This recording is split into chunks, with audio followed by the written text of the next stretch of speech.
fourth one.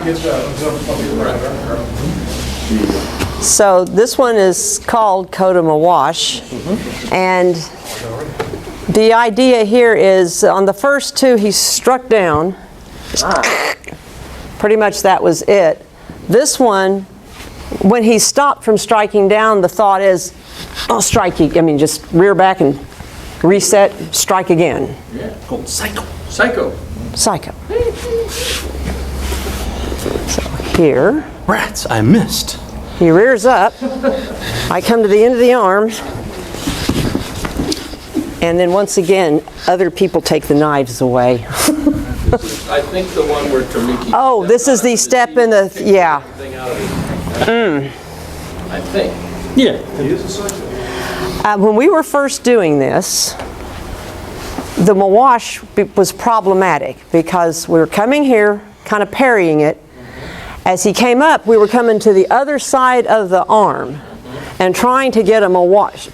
Yeah, trying to get a mawashi from this. And Nick and Sean have really big wrists. And I'm trying to get him a wash like this. Well, I could maybe get his wrist to bend, and this is what we look like. Yeah. So from behind here, it is problematic to get a mawashi unless you can just outpower him. If instead of going behind the arm, if you come to an alignment with the arm and just take your hand and rub it over the palm, it turns his shoulder over. And then you can push because you're pushing down that line, because that's the mawashi thing anyway, is to push down the line. And of course it works better dynamically, but if you go, instead of going all the way around the arm, if you just go to the end of the arm, you'll find the technique works really well. Yeah. Do you want to add? So, and again, there's something to be said of the difference in size and whatnot.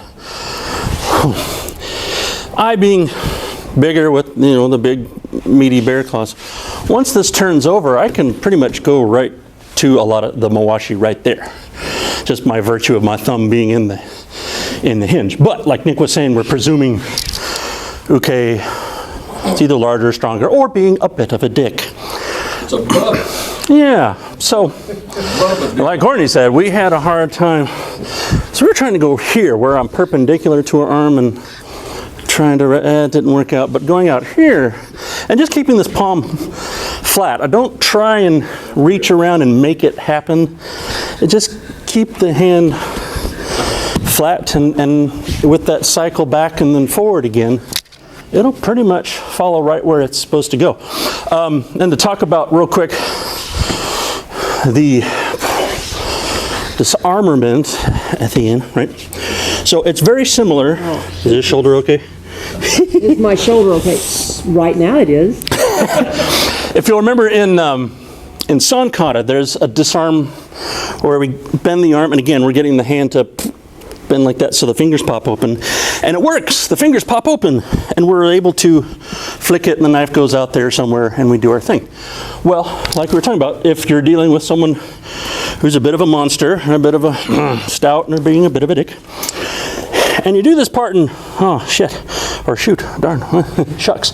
Their fingers didn't really splay open, but I don't want them to keep that knife. If you get but be careful, please, be nice.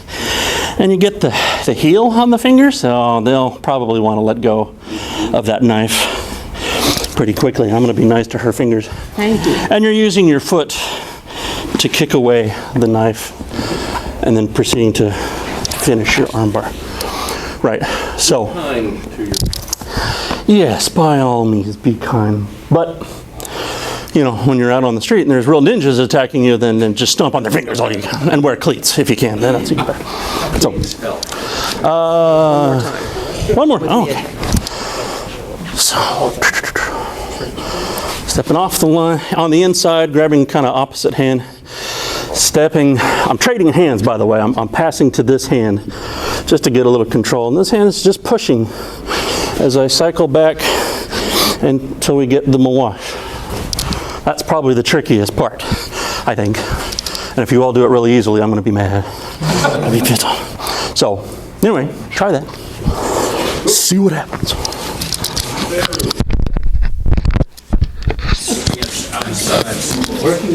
Stay away from the